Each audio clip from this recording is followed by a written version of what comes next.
just going through questions, objections to Christianity. I spend a lot of time, obviously, reading these, reading what people are saying out there. I keep up with a lot of blogs, especially people who used to be Christians but are no longer Christians. So this time we're going to go through and talk about a few questions from polytheism in the Old Testament, Mark chapter 16, death rate of children. You'll get it all in just a little bit. But first, let me try to get you to subscribe.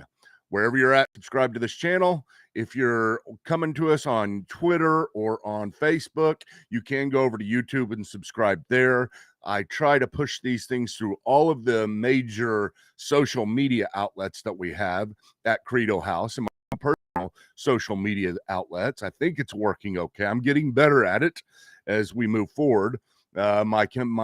You may see a little bit of a lag sometimes in the camera. Hopefully this week I'll be getting a new computer, and that new computer is going to take care of a lot of the problems that I have because I'm working with a very old computer.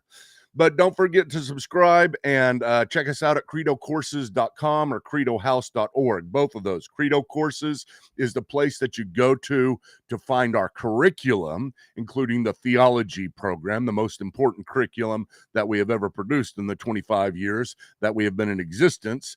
But also the blog at credohouse.org. That's where the Parchment and Pen blog is. I've been blogging there since 2005, so quite a few articles.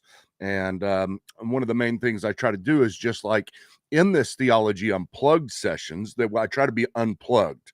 I try to be not so much uncensored as it is trying to be as real as I can with you, not try to give you any canned form of Christianity. Reason for that is because I don't like canned Christianity. I don't like cliche Christianity. There's nothing more probably in the church that drives me insane is that there's a veneer and a mask that we put on that make us look like we are supposed to be a certain type of Christians, or we want to present ourselves a certain way without ever going through the difficult times and the struggles that we have personally, and understanding that we are not heads and tails above everybody else, but we are clothed in Jesus Christ. And that is the reason why we stand before God in his grace, because of what Christ did.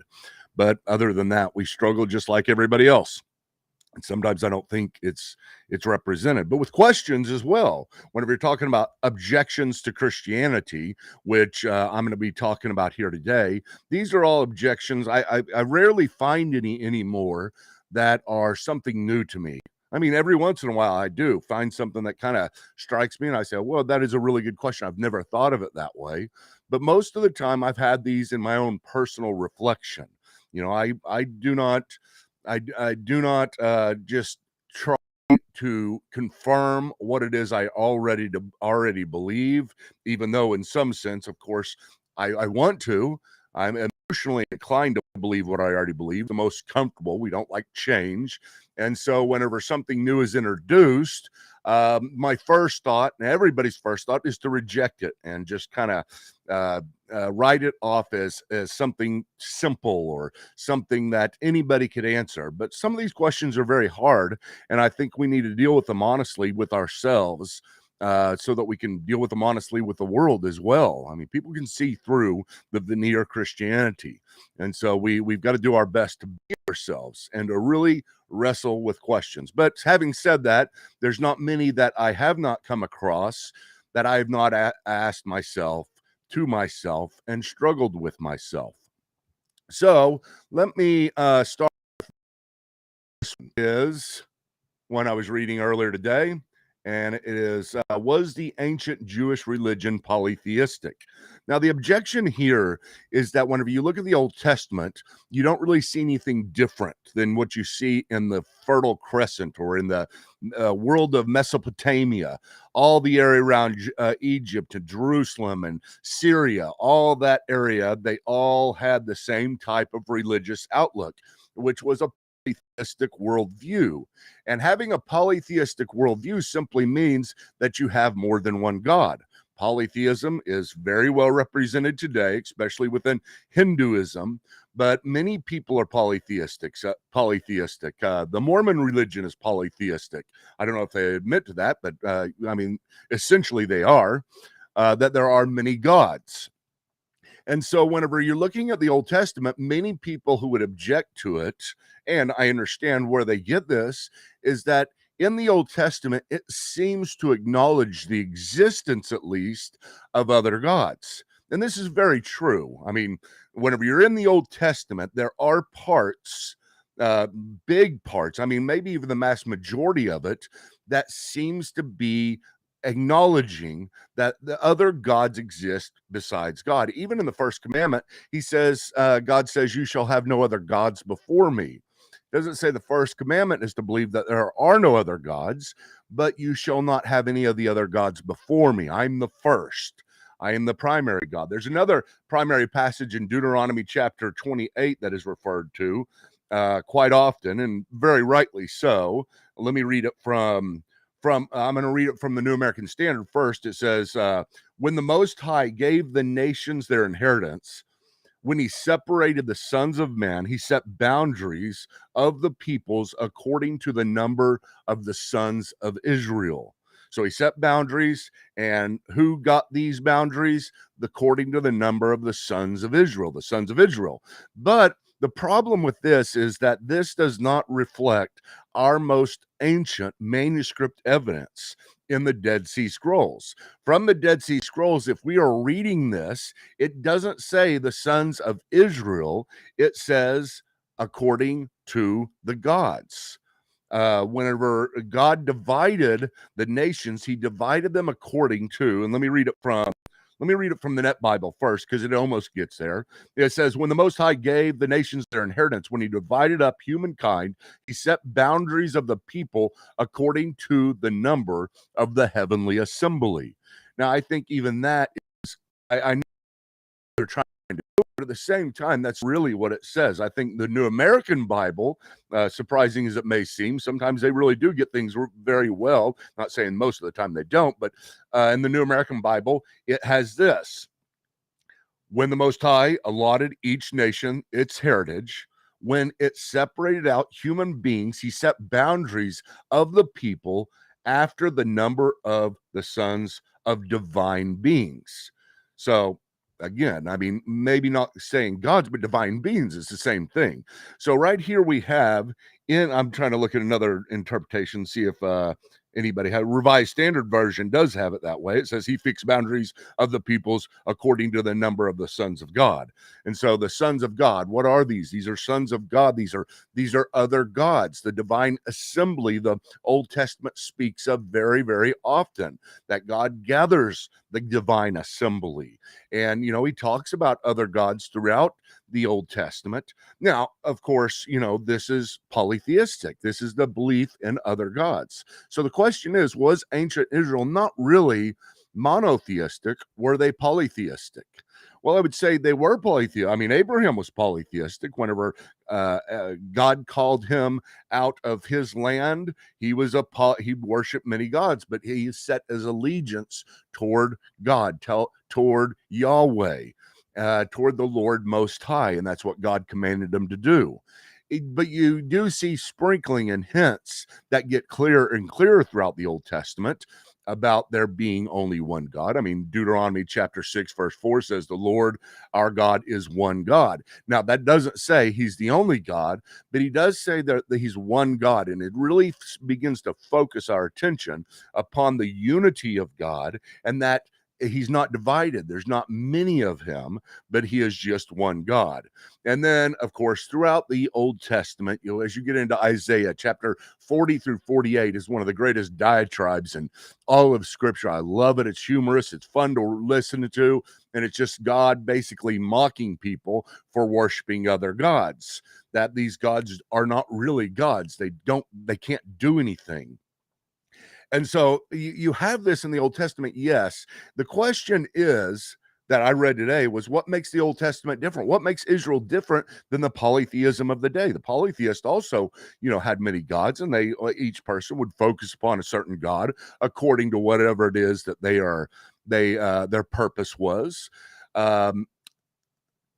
This is something that we sometimes refer to as henotheism. Henotheism is the belief in many gods, but setting your allegiance or your focus upon one God. There are other names for it as well. But this is what you find in the Old Testament. You do find that there's the acknowledgement of other gods, and then you have a building toward all the way until the New Testament, whenever Paul says there is no God but one, and you have this being very clearly stated in the New Testament, but it's a progressive development of revelation. And that's kind of one of the funny things whenever whenever you read the Bible, people expect that God kicked Adam and Eve out of the garden and gave them a full revelation of himself, as perfect as it can be right then, as if everything in the Old Testament I believe everything in the Old Testament is true and is right, but it's true according to the context of the revelation that is given. And it's kind of like whenever we raise children and, you have adult talk and then you have children talk, and you lead them along throughout their lives in understanding certain things, about how babies are born and where they come from, and little piecemeal at a time to try to understand it. And you get more and more until they're old enough to be able to understand how it is that children are born, how it is that children are created. And so you have a situation of progressive revelation. You do not give it all at once. You give it little bits at a time. But again, what makes this different than the polytheism of the world, of the rest of the world? Well, one main thing is just in general, the revelation that is given is progressive. It does change. It does advance as we go forward. Doesn't mean the earlier versions are wrong or obsolete. It's that the later versions build upon the foundation of the earlier versions. God does this throughout the Old Testament, throughout the laws. He does not come and have a revelation that is exactly perfected according to his perfect will at the time, but he accommodates to the culture of the day. And so whenever they're talking about slavery in the Old Testament, of course you do have the Old Testament and it does allow for slavery, but it regulates it. It makes it better than the culture around them. And more you have these types of things, whether it be with the treatment of women and their rights. Whenever a man divorces his wife, well, they're allowed to divorce him, but they have to have valid reason. But in the Old New Testament, you have a husband having to love his wife, which is giving the rules to the husband rather than the wife, which would have been unheard of. Here's how to be a good husband. Nobody was told how to be a good husband in the culture of the day. You only had rules about how to be a good wife, but here's God saying, you've got to have rules about how to be a good husband, and it progressively develops. So when we're reading the Old Testament, we have to keep that in mind. There is a progressive revelation. And in that progressive revelation, then our systematic theology begins to develop. We begin to put it all together so that we can understand it as a whole, not in the little bits and pieces that were given before, but as we see all those bits and pieces come together. You have this also about Jesus. Whenever Adam and Eve got kicked out of the garden, God did not say, hey, I'm going to send my son named Jesus in a few thousand years, and he is going to die on the cross and raise from the grave. And as long as you trust in him, what you've done here in the garden will be forgiven. No, he gives them this little piece, this little obscure, this odd, what we call the proto-evangelion, which means the first gospel. In Genesis chapter 3:15, he says, to the serpent, the seed of the woman you will bruise his heel, but he will crush your head. And basically God was telling Adam and Eve at the time that the works of Satan, that which was done in the garden, the works of evil that were birthed out of the first rebellion, will be overcome and overwhelmed by a seed of a woman. Doesn't give you very much. It's a little bit, but whenever you put it together, and it's true, but whenever you put it together with all the revelation as it continues on throughout the Old Testament and then to the New Testament, what you see is this beautiful tapestry that not only is in accordance with our theology of Christ and our theology of the Bible, but you can't really imagine it being able to be accomplished outside of one divine author. It's one divine author who is giving you the little bits and pieces that fit together, even though the individual authors don't understand how these bits and pieces fit together. So whenever we're talking about polytheism in the Old Testament, yes, polytheism was allowed for. It wasn't condoned as a philosophical understanding of how we should view God, but at that time polytheism simply meant the God that you worship, the God that you placed your allegiance in, the God that you followed. And that's where God comes in and presents himself differently than the other gods. He says, I am the Elyon, I am the Most High, not just I am one of the gods, but I am the Most High. You shall have no other gods before me. I am before all other gods, which is absolutely amazing. He is before all other gods. He is the God of gods, the Lord God Almighty. And to the point where you have, the prophets, Elijah, who is challenging all the other gods and laughing at them because they can't do anything to thwart God, our God, Yahweh, the Most High. And it shows through this progressive revelation, this beautiful development that, wait a minute, God is really the only other God. Maybe there's some other beings out there that are powerful and that God made, and we can call them heavenly beings or heavenly hosts, but God is the one main God. And in progressive revelation, as it develops, also our philosophy of God develops, and we understand that more and more, just like a children becoming an adult. You can't really reason with a child logically the way you can whenever you become an adult. And whenever you become an adult, you think through things in such a way to where you're like, wait a minute, let's not just define God as that which we worship, but the ultimate creator of all things. Therefore, there can only be one God who is uncreated, who is a simple God, not composed of parts, who is one in unity, who is totally independent of anything else in the world, including time, from whom out of nothing all things birth. But this is just the development that happens. And this is what you would naturally see as the development that happens. So, yes, in the Old Testament, I do believe that they were polytheistic. Uh, they were, well, henotheistic, focusing upon one God. Um, you also have this other word, it's monolatry, which is the same thing, but a little bit different than henotheism. Monolatry. That is a little bit different in that you are not just focusing for a time on a particular one of the gods, but you are devoted to that God. That is your God. You believe this is the main God. So Old Testament does develop in its understanding. I don't want you to get mixed up there. So that is question number one. Question number two is this: can Christians drink poison? I heard this also today in a video.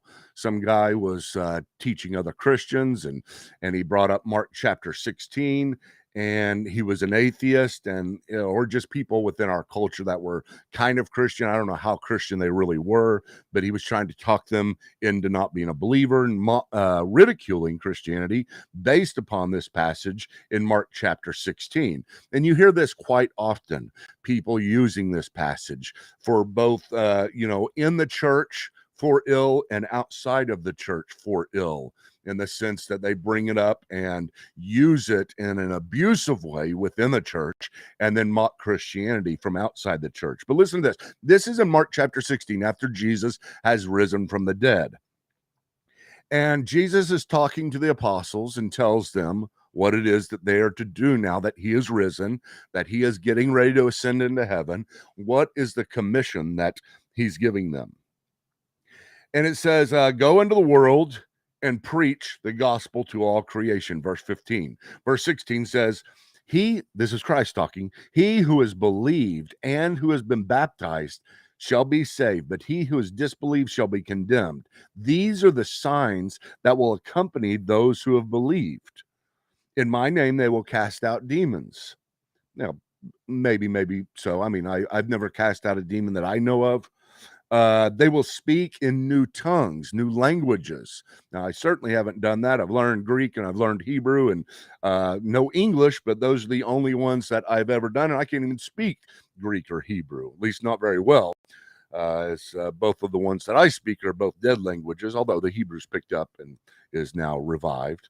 And then listen to this, verse 18, they will pick up serpents, and if they drink any deadly poison, it will not hurt them. They will lay their hands on the sick, they will recover. So that's pretty extraordinary. I mean, here's the signs that accompany a Christian. And this guy's laughing, and, the whole audience begins to chuckle as well because, I mean, we don't do this. You don't go into a Christian church and get initiated, get baptized, and then get handed poison, some cyanide to drink or to put in your mouth and to see if you died, to make sure you're a Christian. Nobody does that. Now, there are churches that are snake handling churches, that handle rattlesnakes, and that's just a tragic abuse and misunderstanding of what's going on here in this passage. But people do try to do that. There's been many people who have died from handling rattlesnakes, lost limbs because they've been bitten. And so that is something that, like I said, is abused within the church, but also mocked from outside the church. But here's what you have to understand about this passage, and maybe this can be the first time you all have heard this. This guy tells the audience this, and it was the first time they had heard it. And here it comes from an unbeliever, somebody who does not believe in Christianity, who is informing them about something of Mark chapter 16, the truth of Mark chapter 16, and they feel like maybe their church has betrayed them because they were never told this before. And if they go home and research this, yes, it will be true. What he said was true. And that is this part of Mark chapter 16, often called the longer ending of Mark, starting at verse 9, really, because in the earliest manuscripts, it ends at verse 8. We don't have anything past verse 8 after the women went from the tomb and fled the tomb and were scared, and fear and astonishment had gripped them, and they said nothing to anyone, for they were afraid. That's it. Jesus rose from the dead. The women see him. They get scared. They don't say anything to anyone because they were afraid. Well, somebody later on said, well, that's not really how it ended. So let me add some stuff. And so we have different endings of Mark, starting in verse 9. There's actually 2 or 3 different endings. This is the longest ending that has found its way into the King James manuscripts, the Textus Receptus, and unfortunately has found its way into our Bibles today. I don't know that you could even print a Bible without having this longer ending. I think it's terribly unfortunate. I think it's even putting it in brackets, I think, is misleading. Most people don't know what brackets mean. That mean it's kind of inspired if it's in brackets. The New American Standard will put it in italics. What does that mean? Does that mean it's really inspired if it's in italics? I never understood putting something that may not be in the manuscript, may not be in the original, in italics. That doesn't make any sense. It should be just the opposite. But either way, brackets or italics, I don't like it. The best I would say is just to put it in a footnote at the bottom and put other later manuscripts have this, but I would say the very best would just not be to include it at all, because that is where the gospel ends. As far as we know, there may be a lost ending to Mark chapter 16 that we've never found the real one, but we know that this, starting in verse 9, is not correct. It's different style. It's different traditions. It comes way too late. It's very hard to argue that this is an actual representation of the original. And so, having said that, you have that passage that talks about whenever they hear the gospel and believe, they will speak in tongues, they will cast out demons, they will drink poison, all of these fantastical things that the early church did. I mean, later on, after the New Testament was written, you do have some traditions that would think this way, and so they added this in on their own. But it's not in the original. There is nothing in the Bible that tells us we can drink poison. If you're really a Christian, you'll drink poison. And so, to mock Christianity based upon the longer ending of Mark chapter 16 is very irresponsible. It really is. I mean, nobody should do that. And once I hear somebody doing it, I'm either thinking they are extremely ignorant in this area, or they are extremely manipulative, because they have to take a passage that's not even in the Bible in order to mock the Bible and mock Christianity. But Mark chapter 16, that longer ending should not be there. Okay, next one. The historic death rate of children shows that God is aloof. Now, this argument I have great compassion for and understanding for. And this is the idea that there's basically, the big idea is that there's so much waste that goes on in creation. So many things that happen that just don't need to happen, and you don't even know about, that seem meaningless and without reason. This particular one has to do with the death rate of children, especially maybe 200 years ago, 300 years ago. You had, and I'm not sure if this is exactly correct, but I'm pretty sure it is close. You had the average person, you had about a 50% chance of making it to age 1. Your child, if they were born, there was a 50-50 shot that they would make it past age 1. And then, of course, it's also difficult all the way up to, I think it's the age 21, 22. And then if they make it past 22, then most people lived a very long life. But those first years were very difficult. Now, I think it was John Owen, the great theologian, who outlived all of his 12 children. I think his oldest child maybe made it to whenever they were 22 years old, but all of his children died whenever they were young. And I always think to myself, how can somebody, continue to believe with such passion like John Owen did, even though this is going on, just massive waste in his whole family and seeming purposelessness. I also don't know how much miscarriages have to do with this, but I have heard that the miscarriage rate of people who have miscarriages and don't even know that they were pregnant is astronomical. That may be true, it may not be true, but let's assume that it is. Let's assume that what I've heard is correct, and that every married couple that has children probably has a child sometime in the past that was miscarried and they didn't even know it. Egg got fertilized and didn't implant, or implanted shortly, and there was some type of problem that happened that people didn't even know about because it was so early on in the pregnancy. Well, this is the same type of deal. If you have all these people that are dying so early on throughout the history of the world until today, I think obviously there's a much, much greater chance of a child making it past age 1. I think it may be around 1% of children die before age 1, and 50% used to die before age 1 200 years ago, and that's how it was for all of human history. Now, let's assume that's correct. I'm not jumping on and saying that is. I've always assumed that it is. I've heard it many times. And I think to myself, how do we find God in that? How do we find his purpose in that? How do we find his purpose in such meaninglessness, to where death seems to reign greater than life itself? Now, there's all kinds of ways that I could approach this, but I'm just going to tell you how I approach it myself in my own mind.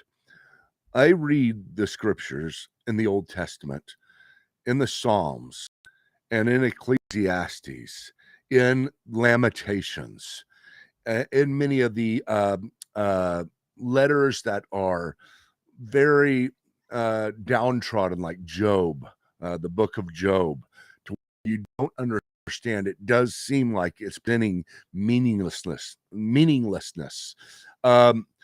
The Bible is not foreign to this. It's not as if this is something that the Bible's going, man, I hope they never find out about all this trouble that goes on in the world and all these things that seem to be worthless and meaningless. It's not as if God is scared of these things. I mean, like I said, he wrote entire books, Ecclesiastes, Job, about the suffering that we go through and how it feels like things are meaningless, that things don't have a reason.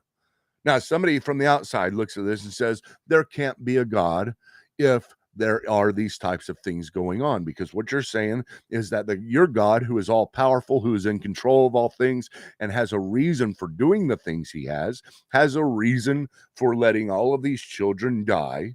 If it's true, they all die before age 1.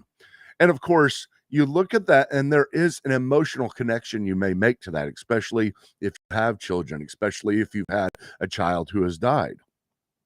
And you don't really understand how God can be involved and in control if he is allowing this stuff to go on in his world, or if he is causing this stuff to happen in his world, whichever view you take. Now, again, that is something you can identify with, and you can understand where they're coming from. It's something that you can empathize with, and that's usually the strongest types of arguments that are out there today. It's not really the logical ones, the ones that, you talk about the contradictions in the Bible, or you talk about, the creation of the world and evolution. Those things are kind of set aside these days for very emotional um, arguments that have to do with something that hits us deep down inside, something to where we don't understand how it is that these things can happen, because it just doesn't seem right. And while, again, I sympathize with it, I've got to back up and say, first of all, listen, the Bible already talks about this. It's not as if this is something the Bible's hiding from or scared of. Okay, you may have brought up an particular illustration with statistics, but it's not as if the Bible hasn't already generally spoken to this over and over again. So it's nothing new to the Christian faith. As a matter of fact, God wants us to be prepared for such things. You have the things that happen in the world that seem completely worthless and meaningless. You have the Lazaruses who sit at a rich man's gate and seems to have a totally purposeless life, who is completely dependent upon his friends, who can never do anything on his own, who has no self-dignity, no self-respect. You have him dying while dogs are licking his sores. But yet at the same time, the name Lazarus means God helps. He's the one that God was with in that story, not the rich man who had everything, but with Lazarus who had nothing. And so basically, we don't understand why Lazarus is there. We don't understand why he exists. We don't understand why he has to be born and be in pain his entire life and seem to do no good whatsoever. But we don't know what God is doing. And God says to us, listen, I've got plenty of Lazarus in the world. I've got plenty of things that are going to cause you to scratch your head if you look at it in such a way. There are many, many things that are emotive or emotional arguments that you're going to make in your mind that seem to discredit me. But I've already told you about these. It's nothing new. It's nothing that you're to get. Are you going to trust in me? Are you going to trust that I know what I'm doing? Because again, logically, there's nothing in this world that you cannot bring up that argument and say in any way that God can't have a purpose there. All you can say is, I don't feel like he could have a purpose there. I don't see a purpose there myself, but you cannot jump from that. I do not see a purpose to therefore God has no purpose, therefore God has no existence at all. I mean, it's just a jump that you're making. You're appealing to people's emotions and trying to make an argument that seems to be based upon some sort of logical principles. It is not a logical argument.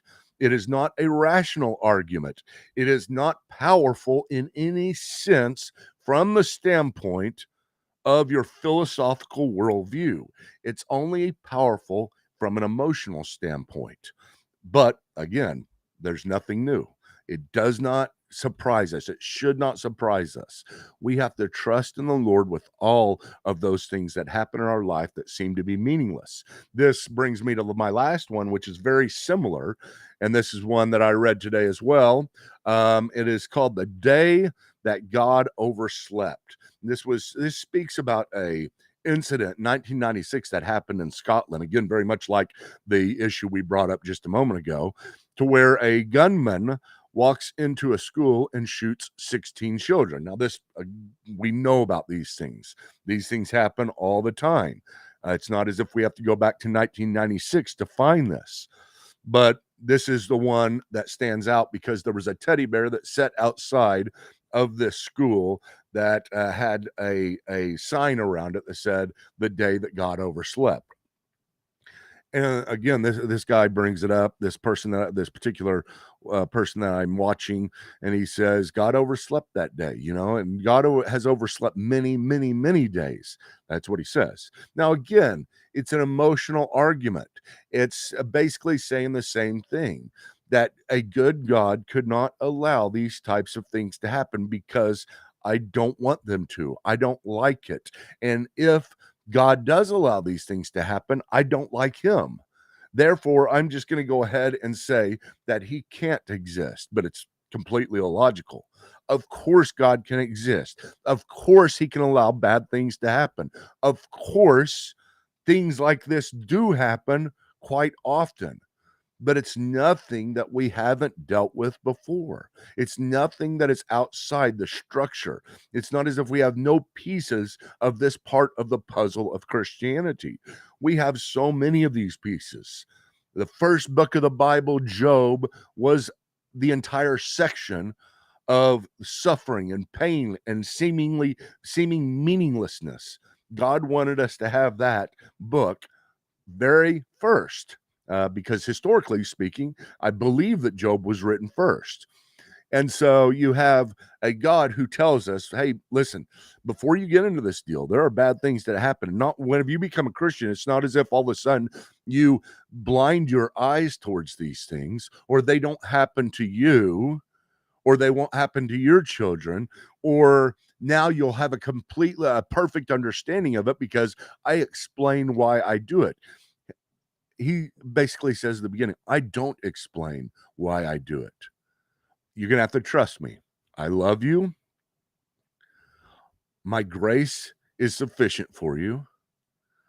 I sent my son to die on the cross for you and cover your sins, and I'm bringing all things to redemption. I will fix everything. All these things that you hate, all these things that you're scared of, all of these things that bring such an emotional, you fall apart. I fall apart by two. That is sin. Then you say, well, why do you let it happen, God? And he says, trust me, okay? Just trust me on this. And again, Christianity is about trust. It's about faith, not blind faith, but we're not going to have a reason. We're not going to have an understanding of why God does all that he does. We have a sufficient faith. We have a warranted faith because we know who Jesus Christ is. We know what he did on the cross. It all starts there. We know that he rose from the grave.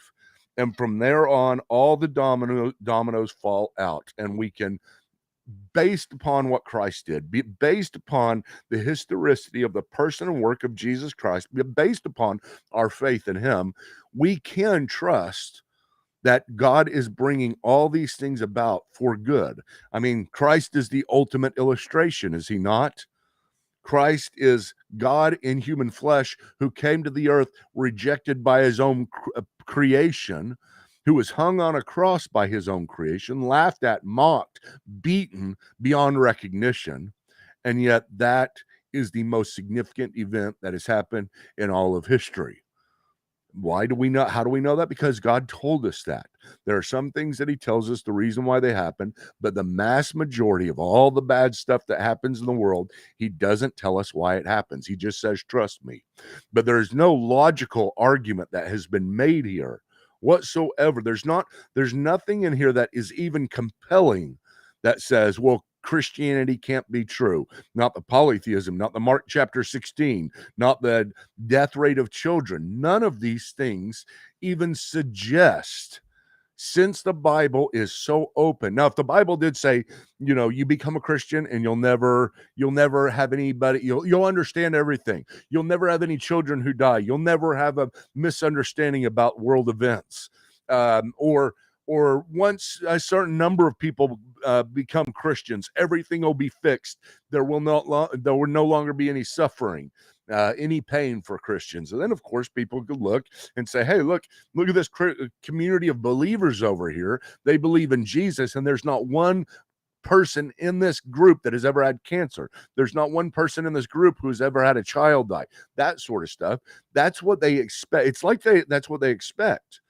But if that did happen, say there was a community like that, then that would automatically make the Bible at least false, because the Bible says that believers above all else, and I know you don't like to hear this, but believers above all else, when you are trying to follow the Lord, when you are setting your heart upon him, you will become conformed to the image of Christ through what? What's the primary means? Suffering. And part of that suffering is not understanding why it is that God does things the way he does them. And that it's just the way we are. But again, not baseless. These are not apologetic arguments against Christianity.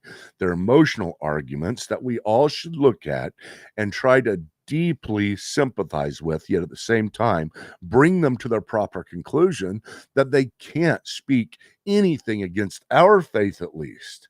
Not the faith that has Job and Ecclesiastes and all of the Psalms, the Lament songs, not the one who has Lamentations chapter 3, one of the great chapters in the Bible about confusion and not understanding God. Whenever we already have that, we're already set up. And we know that God is bringing things to a conclusion. We just trust in him while we're here. It doesn't mean we don't hurt. Doesn't mean we don't have pain. Doesn't mean we don't suffer loss and emotionally go through the pain of that loss. But at the same time, it doesn't affect the truthfulness of our faith. The only thing that could affect it is if these things did not happen, because the Bible already says they will.